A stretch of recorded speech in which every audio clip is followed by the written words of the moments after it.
Okay guys, so today in class we took a look at sine law, which is a law that we use when we have non-right triangles. And today's topic is cosine law, and our goal is to understand how to identify when a situation requires the cosine law and to apply it to find sides and angles in a non-right triangle. So this is another law that we use when we have a triangle that's not a right triangle.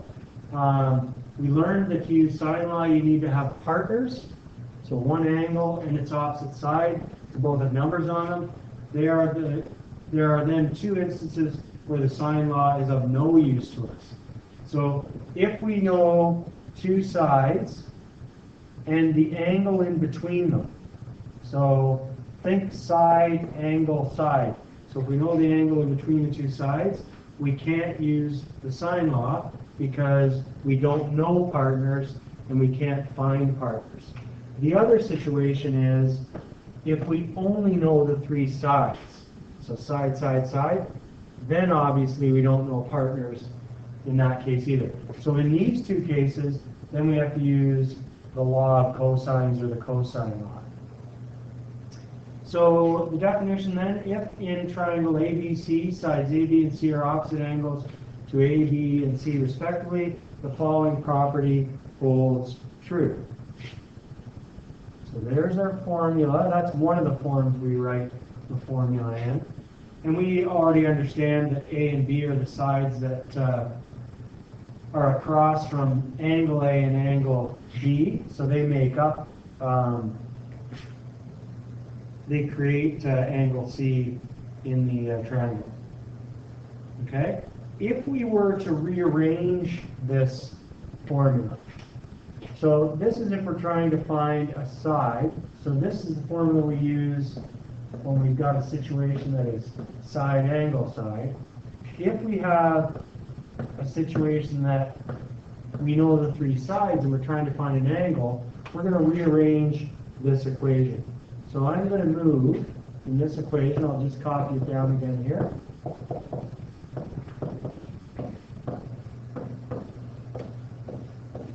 I want to solve for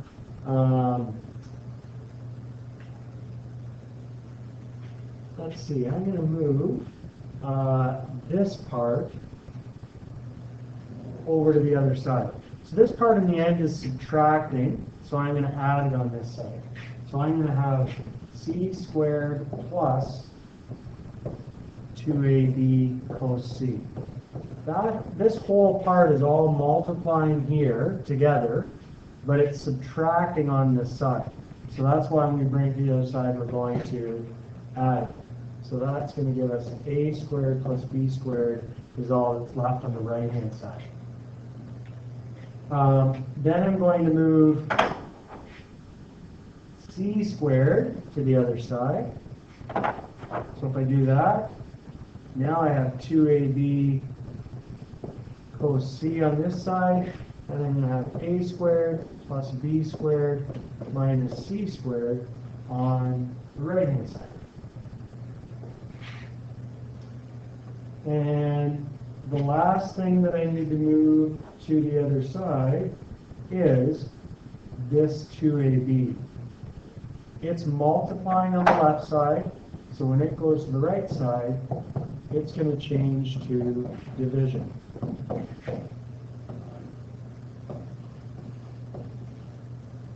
So this is the formula we use when we're trying to find an angle. So we use this formula when we know the three sides in the triangle and we're trying to find an angle. We use this formula when we know one angle and the two sides that is in between, and we use that to find the third side of the triangle. So we're going to do some examples here, and you'll see how we use those. So there's our two versions of the cosine law. And remember again, we're going to use this when we've got side, side, side. And we're going to use this when we know the angle in between two known sides. So you can see pictures beneath This is an example of side angle side here. This is an example of side here. So example 1, find the value of side C in the given triangle. So side C is opposite angle C. You can see that we don't know partners. And we've got side angle side. So I'm going to use my formula from above here. C squared equals A squared plus B squared minus 2AB cos C.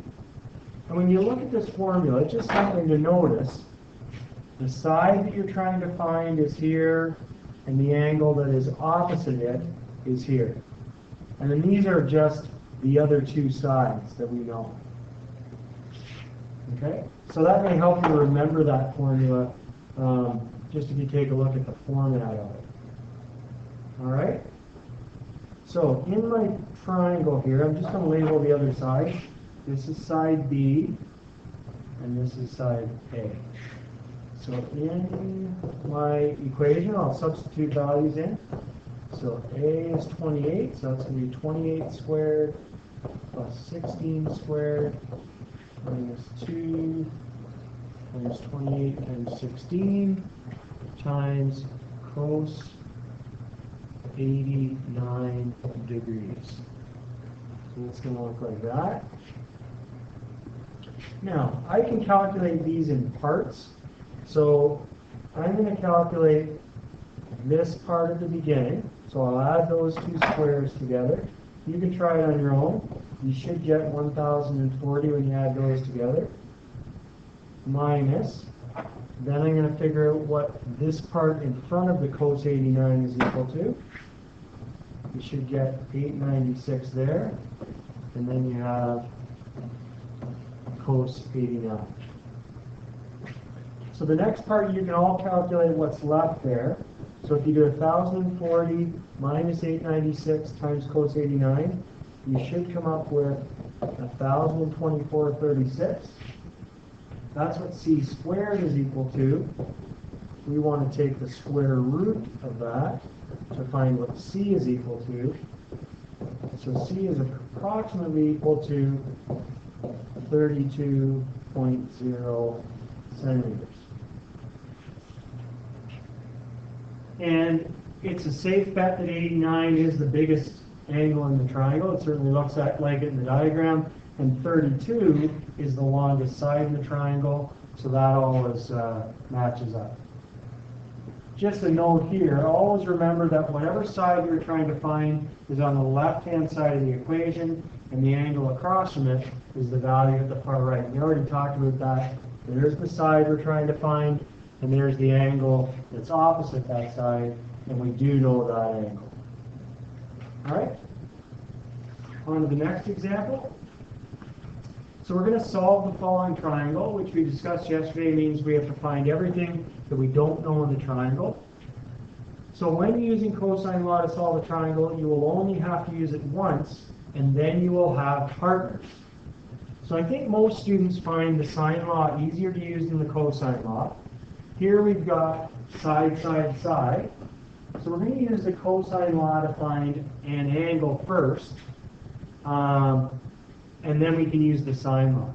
But we did note yesterday that when we're using the sine law, we never use the sine law to find the biggest angle in a triangle. So the first angle then that you should find when you have side, side, side is the biggest one, because you're using the cosine law and you won't have the same issue that you would have with the sine law. So if there's an obtuse angle in a triangle, that's going to be the biggest one. So in this one, the biggest angle is B. So B is biggest angle. And we know that because it's opposite the biggest side, 26. So use cosine law to find it. Okay. So I'm going to write down the formula from up above, and then we'll plug the proper letters into the proper places. So Our formula from up above is cos C equals A squared plus B squared minus C squared all over 2AB. You're trying to find angle B though. So let's rewrite this, and we'll put the B's where the C's are, and the C's where the B's are. So this is going to be cos B, because that's what we're trying to find. This is going to change to A squared plus C squared minus B squared. So we swap the B and the C. And then we'll also have to put the C down at the bottom here. So now we've got everything in the proper place in the formula. I will label my diagram. That's side B, side A, and side C. So cos B, we don't know angle B yet, that's what we're trying to find. Side A is 24, so I have 24 squared plus C is 18 squared minus 26 squared all over 2 times A times C.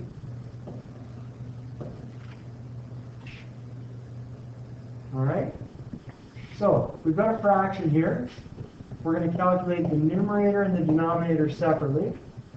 So if I do 24 squared plus 18 squared minus 26 squared, you should come up with 224. On the bottom, 2 times 24 times 18 gives you 864. So to find angle B, we're going to do cos inverse of 224 divided by 864.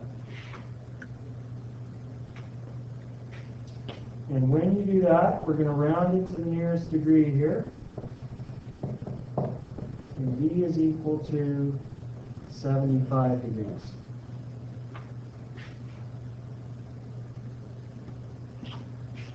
All right.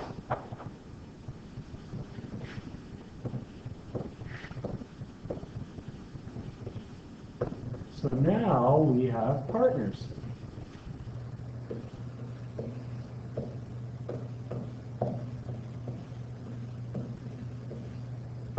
So we're going to use the sine law. And we can find either of the other angles. We've got angle B. We'll use it to find angle A here. So if I'm going to use it to find angle A, Dan, could you come and move your truck out of receiving, please? Dan, move your truck out of receiving.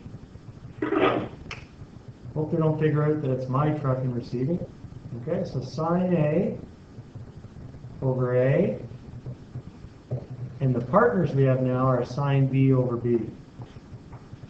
It's helpful if you look at the diagram when you're looking at these situations as well. So here, we're trying to find angle A. Side A is 24. Angle B, we just found, was 75 degrees. And side B is 26.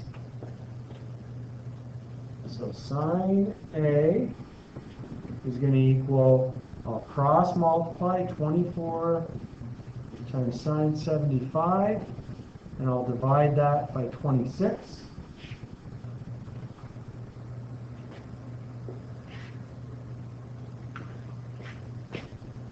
So angle A is going to equal, and if you go ahead and calculate that first and round it to 4 decimal places, you should get 0.8916. And so angle A is equal to about 63 degrees. So angle C then is equal to 180 minus 75 minus 63.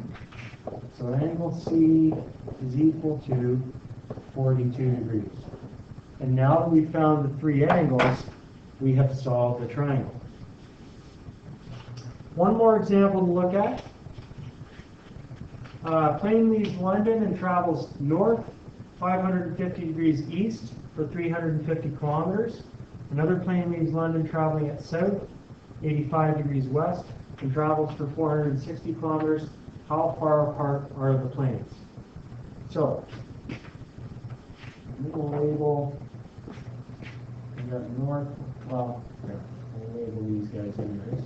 The triangle's going to go into the west side there, so I'll label those three for sure.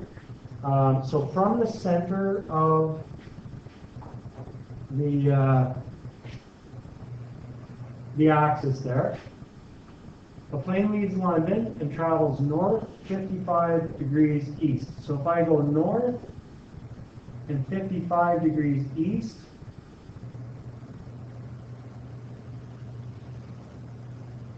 that's not the straightest of lines, but we just need to get a picture of what it looks like. So what I've got is a 55 degree angle here, because if I go up north and then 55 degrees east, that takes me to this point here. So I draw my line from the center through that area there. Okay? And it says that it travels for 350 kilometers. That's a distance, so that means the length of that line is going to be 350. All right. Another plane leaves London traveling at south and then 85 degrees west. So south and then 85 degrees west. If it was 90, it'd be going straight across. 85 is close to that. So it's going to look like that. So south and then 85 degrees west. Looks like that. And this distance is 460 kilometers. So we'll say that line's 460 kilometers long. And so we've got the first plane is here. The second plane is here. I probably haven't drawn the lengths very accurately for these, but that's okay, as long as we get an idea of what it looks like. And they want to know how far apart are the planes. So what is that line? So you can see where the triangle comes from. Are two lines that are created by where the two planes go, and then the third line in the triangle is that side that I've just drawn, which is the distance between the two. So it's looking kind of like a mess right now. You can see that we've got a 55 degree angle in here. I mean, really what we need to know is what's the size of this whole angle here. And what we've got is, we've got the 55, which is this part here. This is 90, because that's a 90 degree angle there. And then this piece down here is 5 degrees. So I've got 5, I've got 90, and I've got 55. So that whole angle there is equal to those three added together. So it's equal to 150 degrees. So you can see that I've got a side angle side situation, and I'm trying to find this side over here. I'm trying to find that distance there. So side angle side, I'm trying to find a length. So I'm going to use our first version of the cosine law. I don't know partners, so I can't use the sine law. So it's going to look like that. And really, when I'm plugging things in here, I don't have to worry so much about the A, B, and C. I know that what I'm trying to find is X, so I can put X in for that C. Everything else I can just plug in here. Doesn't matter whether I use the 350 or the 460 for A. One of them has to be squared, and then the other one. And I'll just slide things over here a little bit. We've got some room. Then I've got minus 2, and then multiplied by those two same numbers. And then at the end, I've got cosine of that angle that's opposite the side I'm trying to find, so it's 150 degrees. So x squared equals, I figure out that first part, the two squares added together. I figure out this second part here after the minus sign. And then I've got cosine of 150. So x squared equals, I calculate what all that is equal to. I take the square root of that. And so x is equal to 783 approximately. I'm just going to round it to the nearest whole number here. The question asked how far apart are the planes, therefore the planes are 783 kilometers apart. Okay, so we'll work on this over the next couple of days. We'll see you tomorrow.